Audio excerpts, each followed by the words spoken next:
to our next panel session, which is working with creatives.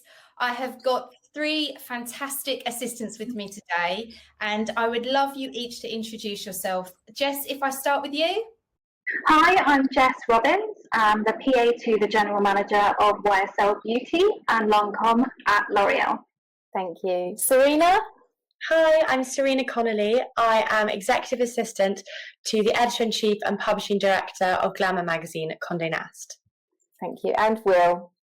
I'm Will Graham. I'm personal assistant to an artist and his family here in Dorset. Lovely. Thank you so much. Now, I've got some questions to ask you guys. This is such an interesting topic, and I know a lot of assistants in a whole range of industries work with creative types. So I know that they're going to be listening very hard to your answers. Jess, if we start with you, one of the assumptions that I have for assistants who work with creative types is that you, as the assistant, have to be incredibly organised. I wonder how much truth is in that, and if so, how do you go about being incredibly organised? Good question. I think it helps to be highly organised. You can preempt issues, you're a good problem solver, but I actually don't think it matters if you're not incredibly organised and you're quite creative thinking yourself. It's more kind of juggling organised chaos. Personally, I like to write everything down, never delete anything, and that's my organised chaos. I think that's very true, because I would imagine with a lot of creative types, you know, they're thinking, and you're the person there capturing all of their thoughts and ideas. Yeah.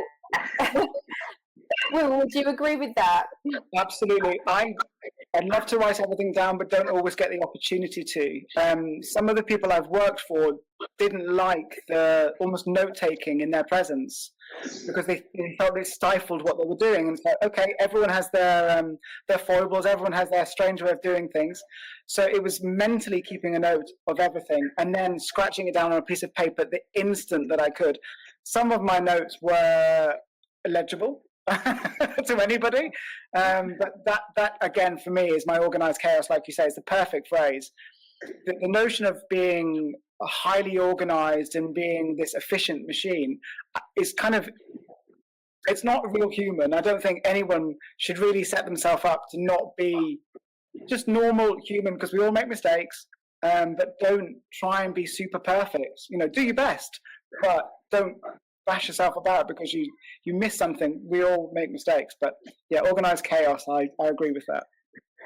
Is that something that you see, Serena? Is there organised chaos as well?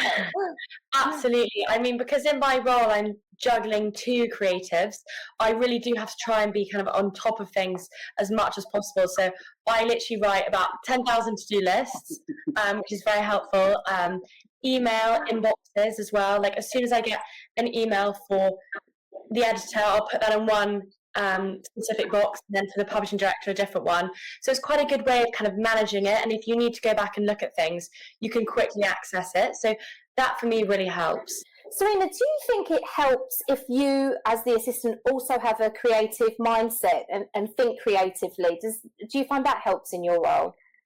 I think it's a mix of both. I mean, in some ways, yes, because my editor often asks for my opinion and creative input for her speeches and pitch decks. So it's very helpful to kind of look at it in her eyes some ways and, you know, have a creative background yourself. But then also on the other hand, my editor, you know, her job is literally to be creative, to produce all these amazing articles and run the magazine, and my job is to be organised and get her to where she needs to go. So in some ways I think we do need to be quite different, because her job isn't to think about getting to her meetings, that's me to get her there. So I think it's a bit of both, but also when you're working with someone so closely, you really understand how each other works and what you like and what you don't like and how you work together. So I think you kind of just find that balance either way when you start working with someone. Well, and from your experience, I've known you a little bit as I do, I get the sense you are a creative type yourself. I am, and I'm not sure if that's why I've been drawn to the particular roles that I've been in, but I found it to be really helpful, not because I'm trying to step on their toes or move into their shadow or anything like that, but kind of working out the way that their brain is sort of planning out what they want to do, if some of them plan at all.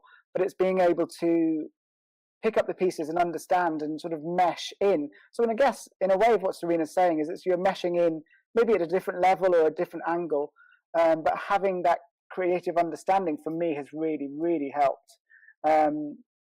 As I said, I've never tried to step on toes or become that person, but knowing that their brain doesn't necessarily work during my work hours. It could be a Friday night, it could be a Sunday morning, it could be Christmas Day, and having that feed in to my sort of knowledge base. They'll text me or WhatsApp me and not be afraid of that. That is something being slightly creative in my mind has helped me come to terms with. Yeah, it's that cliche, isn't it? The thinking outside the box aspect with creativity that actually ultimately benefits your organisational skills because it's problem solving. Yes, Jess, over to you. Have you got a creative mind, would you say, and has that helped with your creatives? I think so, definitely. I think, like Serena was saying, it's good to have a mix of both. I think all assistants are organised as people, but I definitely have the creative mindset. So I feel like I can get more behind their ideas and be quite passionate with them. So in terms of rolling that out to the brand, to the teams, to the directors, it helps me to kind of get that momentum and really be passionate, which I think my executives really appreciate. Well, coming back to you, I know that you haven't necessarily always worked in the corporate field or businesses that you're a one-on-one private assistant, but I wondered, when you do work with creative types, does it open up the possibilities of what the role is to you and what you can do in it? I get the impression with creatives that they don't necessarily have the structure of the organisation in mind, or if it's their own business. So the possibilities for assistant seem wider. Totally, from my experience, totally correct, because they are the creatives I've worked for have been so focused on what they want to achieve. They don't realise the other bits that as an assistant I can take off their shoulders, take away from them and deal with. They're worried about X, Y, and Z, but I can say, well, hold on, I can take that from you. I can help you with that. Or we've got someone in the system that already looks after that. So being able to reassure them that they can focus on exactly what they want to do and not worrying about the meeting with the accountant, the X, Y, and Z, just take that away from them. And you can grow. For me, I grew within the role as well. And the scope of that role became more than, I don't want to put a title on it, but it basically became a bigger role, a meatier role, and that's through my initiative of saying, I can do this for you. And they get the reassurance that you are not just there doing the role, but you've kind of got their back, as it were. And I think that's important in any role, creative or otherwise. That level of trust, that's what makes the role work for both sides. I can't underline that enough in life, but that's the working of any good friendship is based on trust. So it should be the same as a working relationship. And that, for me, it comes with a bit of give and take. And for me, asking for more things to look after really, really helped me grow in that role. Yeah, I think it's so true, isn't it? It doesn't really matter who you work with. The trust aspect is absolutely 100% what starts the partnership. Absolutely. Serena, what about you? Have you found working with creative types have given you a broader spectrum in the EA role? Yeah, absolutely. I mean, going back on what Will said as well, you're kind of that closest person to the top person at that company. So it's really worth being quite vocal about where you want to progress. And, if you feel like you're doing really well in a particular angle or not so well in another aspect. I personally started off as PA to the publishing director, and then I quickly became EA to the publishing director and editor-in-chief because I kind of made it very vocal that I was obsessed with organisation. Fantastic. And I wanted to manage both of them. So yeah, I think it's just all about kind of saying what you want. And I think you're working so hard for this one person in particular. And I think it's really nice for them. I mean, especially my boss always says she kind of wants to give something back. And say, okay, I can see you really enjoy working in this particular aspect. I'd love you to do more in that way. That's brilliant. I mean, that's living the dream, isn't it, assistant? Jess, I know that you work in a really fast-paced environment. Is it the same? Have you found the same with your experience, that you are able to take on a lot more things? Yeah, and I'm just going to echo what Serena said. I think being really vocal about it and having really frank and honest discussions with your executives is really important. I know some companies are more forward-thinking rather than others, but I'm lucky enough to work for somewhere that encourages you to grow, sidestep, step up, step back. Whatever your passions are, they'll help you pursue it. So I've had really honest conversations with my female executive about really enjoying events. And she has really backed me in becoming the event manager for our brand and team events. Wow. Has then got visibility in the luxury division, so now I manage those events. So yeah, it definitely pays to be vocal, I think. And just as a follow-up question on being vocal, I wonder if that's something that you've always had, or if that's something that you've had to build and make, kind of work on your confidence. So Serena, to come back to you, have you always been vocal, or is that something you've developed? Not at all. Like when I started out, I was sort of very much head down, get the job done. I was like, oh, I better not sort of speak up and say, what I'm really keen to do. But actually, I think the more you grow confidence within the role, and the more you get to know the person that you're working for, you do grow that confidence, and you realize that it is okay to speak up and say what you love doing. And also, or sometimes they'll actually ask you and say, did you particularly enjoy doing this or that? And it's nice to then have the opportunity to be able to speak about it. Yeah. And Will, what about you? In terms of confidence, how has that journey been for you? It's so different. Where I started out, when I first started working as an assistant, I was working for a journalist, and she's American, and I love her for this. She lays it on the line. She's clear with words and sentiments. British people can go round and round the houses on what they really mean, and never really get that. But she said, because I said, "Oh, I'm shy." We're at a party, and I was hiding in the kitchen, and she said, "Why are you hiding in here?" So I'm really shy. And she looked at me square in the face and said, "That's really selfish. There are people out there that want to know more about you." And I was horrified at being like selfish. I was like, right, okay, I need to get over this. And by sort of embarrassing me into realizing that I'm stopping people out there learning about me, and vice versa, that I'm kind of in the wrong, but not in the wrong. It was a hard knock. And for that started my journey of being confident. And sometimes I have to push myself a little bit harder. And lots of people aren't going to believe me, but I am a shy person. But I have to get my head above the parapet and say it, because no one's going to do it for me. And there are thousands of people around me that will do it for themselves. So if I don't pipe up, no one's going to do it for me. And I'm a different person in terms of my confidence than I started out as an assistant. But it was that one shock that really changed things for me. It's so interesting, isn't it? I'm exactly the same. It's a constant push to do these kind of things, but yeah. I'm similar to you. If you don't put your head up and do it, it's such a shame. So yeah, I'm in total agreement. I also think, coming back to you, Jess, when you get given things like the events, organising the events, for example, that must have been a huge confidence boost for you. Did you find that? I did, yeah. I mean, echoing Will, I came from a corporate background. So when I joined this role, I was quite nervous and trying to portray myself in that light. So when I took on my first event, I was really pushing the boundaries. I took it upon myself to really get into the brand DNA and pull off a super edgy, push the boundaries event, which could have gone either way, but it actually proved to be really successful. Which then in turn just boosts your confidence, and you feel like you can speak out because you've proved yourself.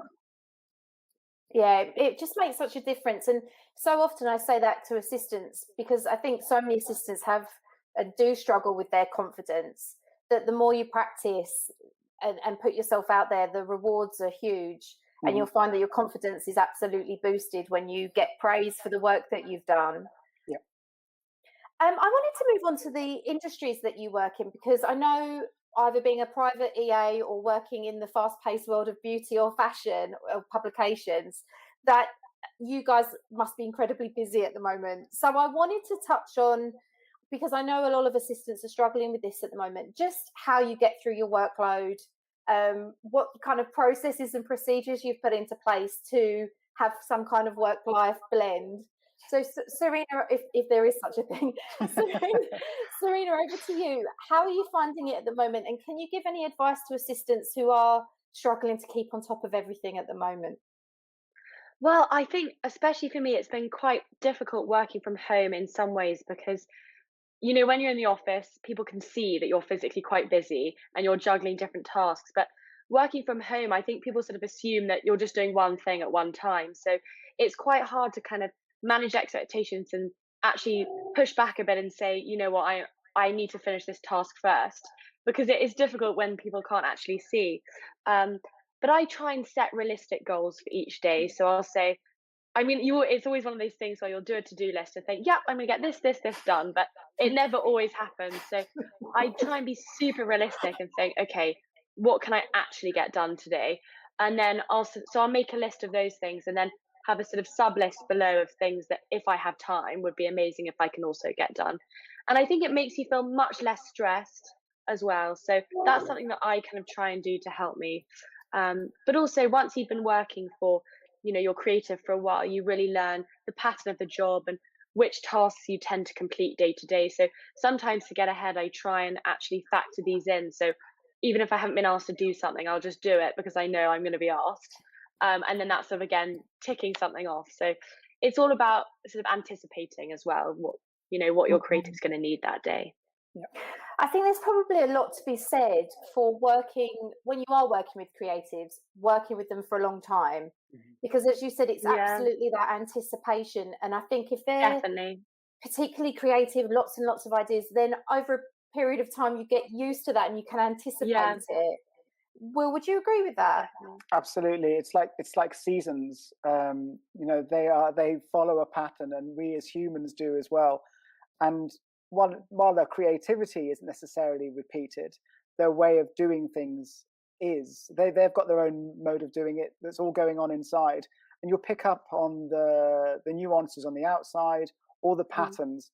And like Serena was saying, doing something in advance, not only does that help get it off your list, but that will get you a brownie point from them in the future. Definitely, like, Miranda's coffee's here. That that magically one step ahead. Exactly. Yeah. that one step ahead, or the 2 step or 5 steps ahead, however many you need to keep your sanity, really, and help things go better, because that will get noted, not necessarily straight away, and not necessarily verbally, but it's a good thing to do, because it's pat yourself on the shoulder as well at getting it done. And just to bring you in, how are you dealing with the kind of busyness of life at the moment? And again, if there's any advice you can offer our attendees.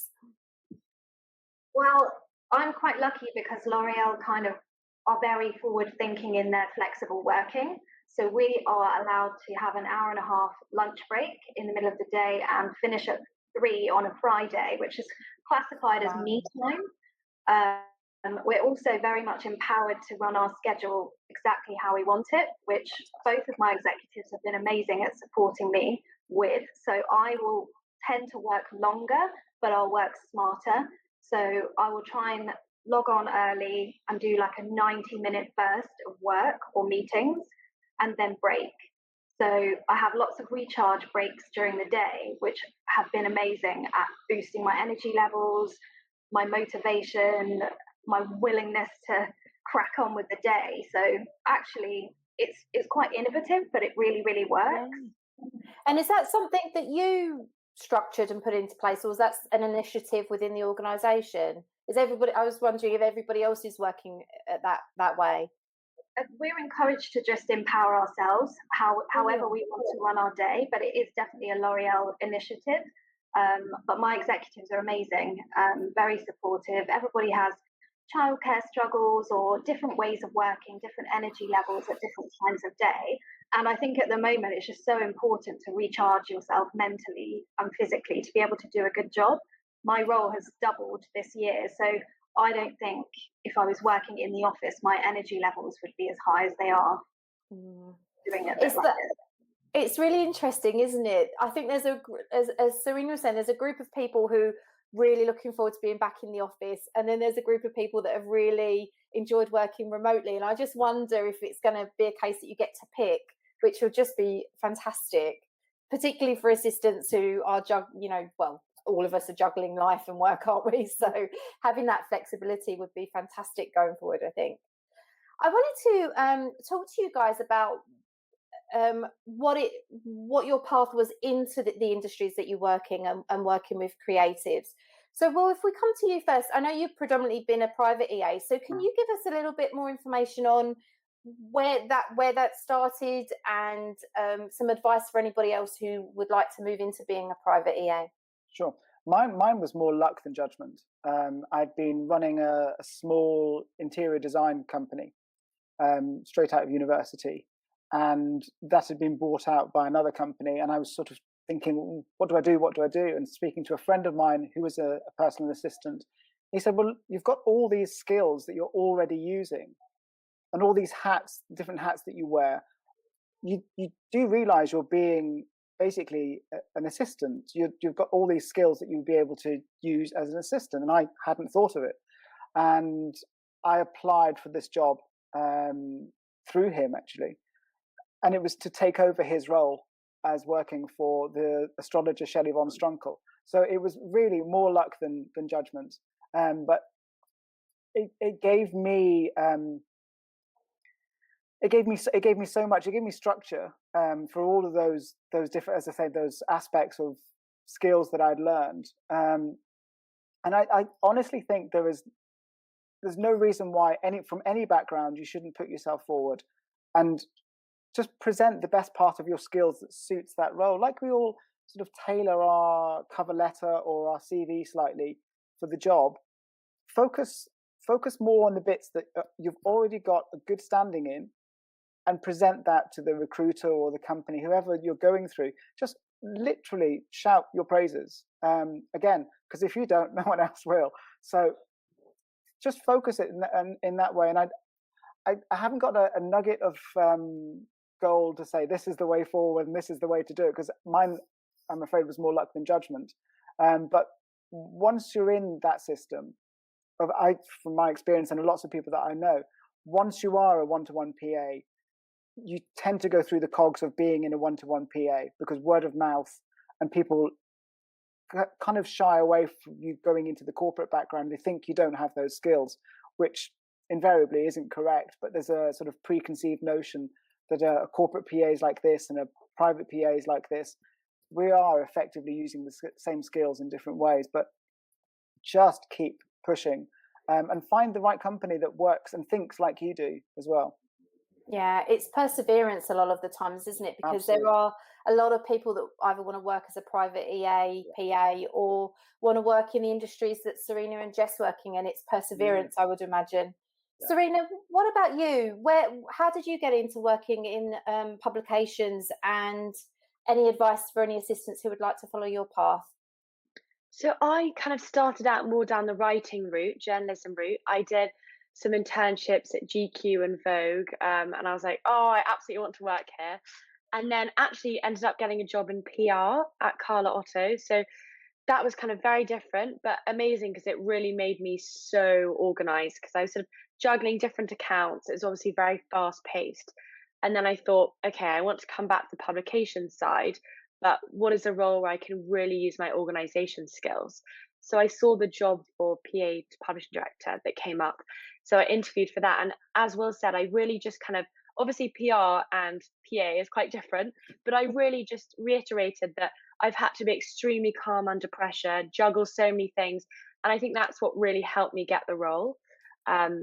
Especially, being a PA to a high up creative, patience is 100% key. Being very calm under pressure. I mean, my editor always says that you know, when she's stressed, it really helps her that I'm very calm and relaxed, because the last thing they want is for you to get flustered as well. It wouldn't really help anything. It's really true. So yeah, I think that my experience in that way definitely helps. That's so true. I think that has to be the key skill, doesn't it? Yeah, No good comes from when the executive is stressed. The assistant is as well. You gotta hold it all in. Even if you are. Yeah.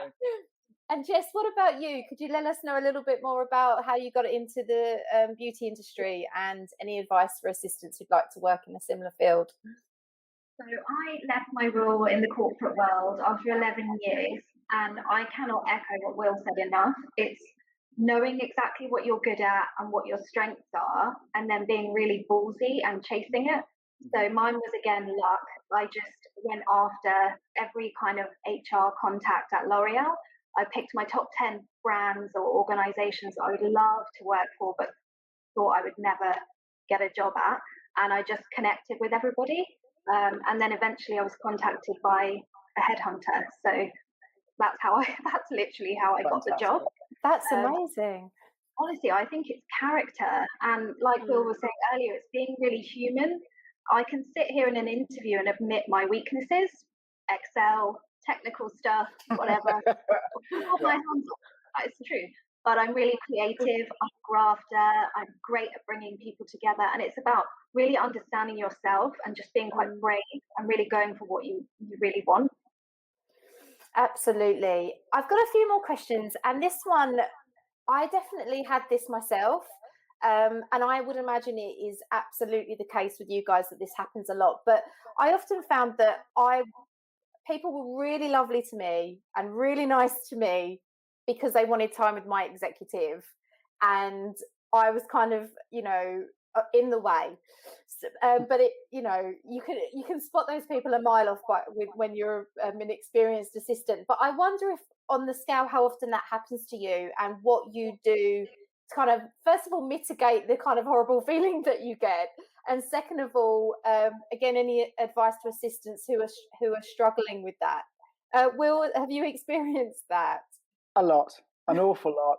It's incredible the lengths that some people will go to try and get to your boss, and walk all over you in the process, or try and make their new best friend, and it just feels so fake. I think for me the most important thing is always keep professional about it. Always don't allow it to get under your skin. If they're treating you less than you think you should be treated, don't let it get to you. But somewhere along the line, do share that with someone, whether it is whether you have a close enough relationship with the person you work with to tell them, or whether there's someone else in your business, because that sort of thing can eat away at you. But keep professional. Reassure them that you'll do everything within your power to X, Y, and Z. But then it's just gatekeeping. It's just knowing the people that will be beneficial to your, I say boss or your principal, beneficial in that route. But bearing in mind that some of the ones that you are gatekeeping could also be beneficial in the future. So don't completely dismiss them. There are lots of people that are going to be trying to grab just a piece for themselves, but they may have something that comes up in the future. So keep them in mind. But just I'll come back to that thing. Be professional. Don't ever lose it with them. Be courteous. Be respectful. But don't let it eat away at you if they are treating you like something lower than you think you are, or you're just the PA.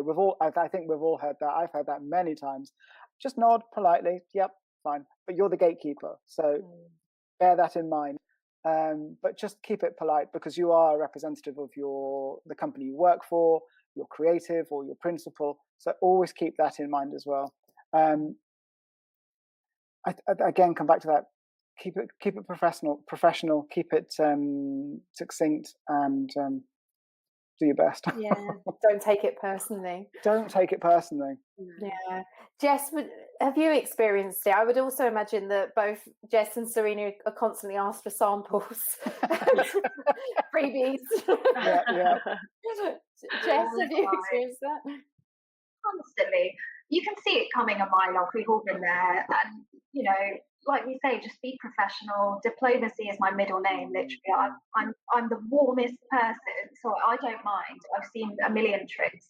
But just, your boss is your priority, but like Will was saying, you still have a professional duty of care to everybody else. So don't burn any bridges and do your best.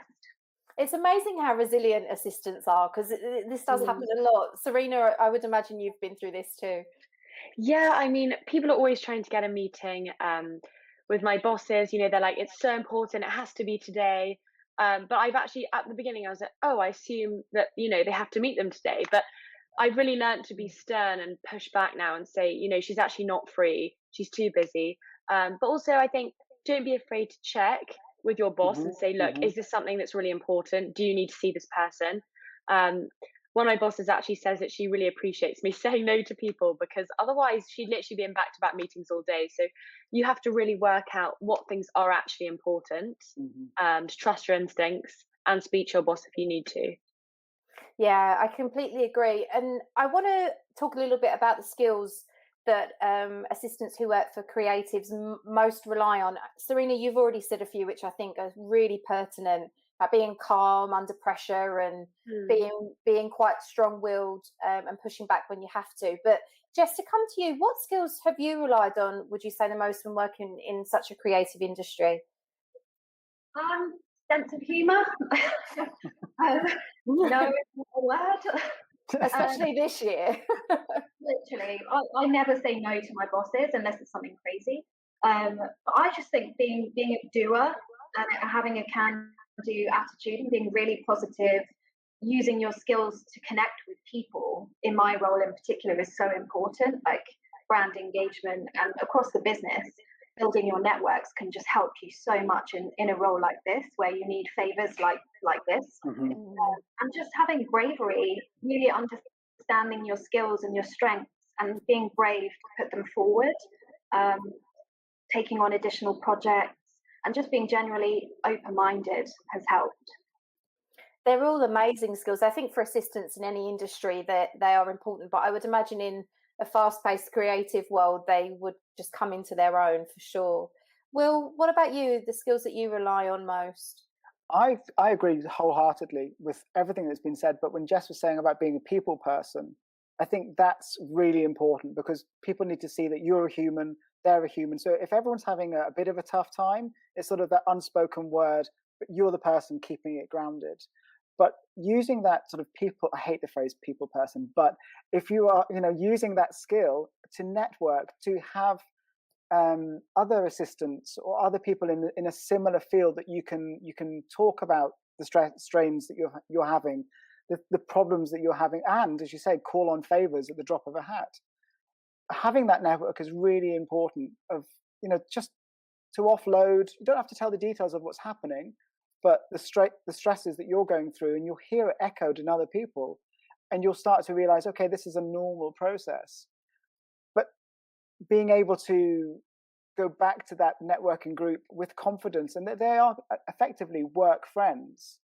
I think that's missing a little bit in networking groups. There's a little bit of ego of people saying, well, who do you work for? What do you do? And that looking above the person you're speaking to, but connecting with that person and you getting something back from that, I think is really important. I think that gives you almost like a Teflon coating for when you are in those tricky situations, that well, I've got the skills inside and they come to the fore.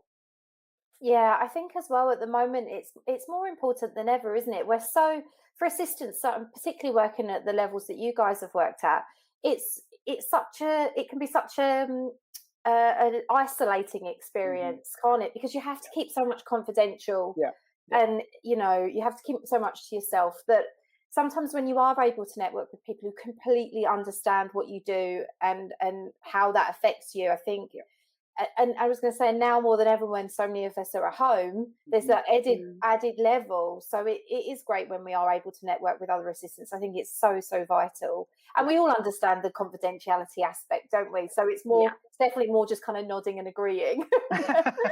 And that helps so much. But just being able to sort of offload about having a stressful day, because a lot of people don't want to admit that. They see that as a failure. It's not a failure at all. It's a normality.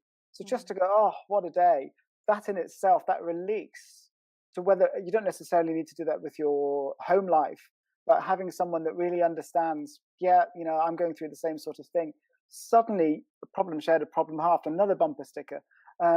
You are able to relax a little bit because you don't want to take that stress throughout the rest of your day, because you come in to work the next day frazzled and you're no good to anyone, let alone yourself. Yeah, absolutely. And Serena, over to you. I know you've mentioned some skills which are so invaluable. I wondered if there's any others that you rely on. I think maybe just one more as well. Again, the sort of people person aspect, but you're basically sort of being the face of your boss. So just sort of, as the others have said, remaining so professional, representing them in any way that you can, whether you're greeting, one of their clients before a meeting, being friendly, confident, just being as helpful as you can.